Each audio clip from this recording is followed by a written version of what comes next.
Selamat pagi anak-anak SMP Negeri 2 Tanah Jawa. Salam sehat. Seperti biasa, pada pagi hari ini kembali bersama dengan Ibu EM Sihombing belajar IPS. Materi belajar kita hari ini interaksi sosial dan lembaga sosial. Materi ini kemungkinan akan kita pelajari dalam 4 pertemuan secara daring. Adapun pokok materi pelajarannya interaksi sosial. Apa pengertian dan syarat interaksi sosial? Bagaimana bentuk interaksi sosial? Lembaga sosial. Apa pengertian lembaga sosial? Dan jenis dan fungsi lembaga sosial. Materi-materi tersebut dapat juga anak-anak ibu pelajari selain dari buku paket, bisa juga akses di Google untuk menambah pengetahuan anak-anak. Jadi kita dapat memanfaatkan teknologi saat ini dengan hal yang positif. Nah, sekarang kita mulai masuk topik yang pertama. Apa itu interaksi sosial? Manusia disebut juga makhluk sosial, atau ada juga yang menyebutnya dengan istilah Homo homini socio. Artinya, manusia tidak dapat atau tidak bisa hidup sendiri. Manusia tidak dapat memenuhi kebutuhannya sendiri, atau manusia pasti membutuhkan manusia lainnya. Manusia sebagai makhluk hidup yang berkelompok.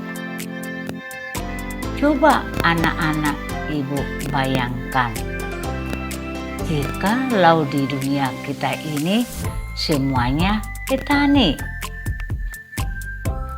atau semuanya nelayan. Kalau semua orang di dunia petani, bagaimana manusia memenuhi kebutuhan akan ikan dan sebaliknya? Jadi, secara sederhana dapat kita artikan bahwa interaksi sosial itu adalah hubungan yang bersifat timbal balik. Jumlah pelakunya lebih dari satu orang. Adanya suatu tujuan pada umumnya untuk memenuhi kebutuhannya. Nah, setelah mengerti apa itu interaksi sosial dan mengerti bahwa manusia dikenal sebagai makhluk sosial, tugasmu beri contoh interaksi sosial yang terjadi di rumahmu, minimal 3 atau paling sedikit 3 contoh. Manusia sebagai makhluk sosial sudah pasti akan melakukan interaksi sosial. Nah, dalam interaksi sosial ini biasanya terjadi suatu proses. Ada 2 syarat mutlak yang harus dipenuhi supaya proses interaksi sosial terjadi. Apa itu? 1. Kontak sosial. 2. Komunikasi. Jadi, proses interaksi sosial dapat terjadi jika 2 hal tersebut terjadi.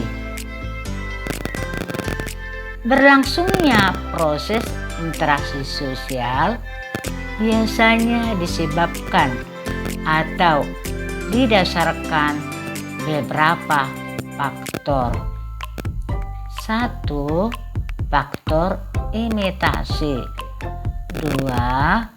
Faktor sugesti. 3.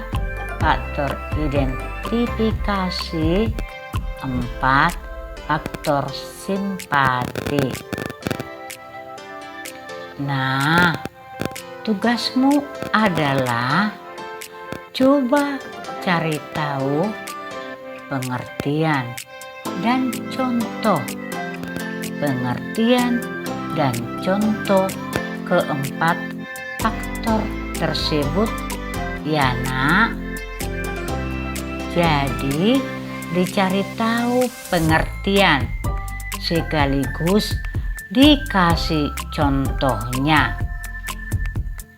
Demikian pembelajaran kita hari ini.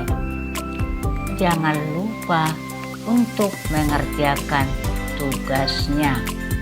Terserah mau dikerjakan di buku atau di kertas, yang penting tugasnya dikerjakan.